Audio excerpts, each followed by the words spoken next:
नसेल ताक म्हणा तर त्या ताकद काय ताक म्हणजे काय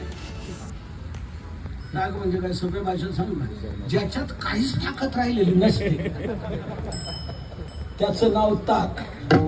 भाताचं शिते ज्याला पचत नसेल त्याला जगण्याकरता आधार म्हणून डॉक्टर म्हणतात ताक घेत जा कसा तरी 2 दिवस भेटायचे लोणी हे सार हे ताक हे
कृष्ण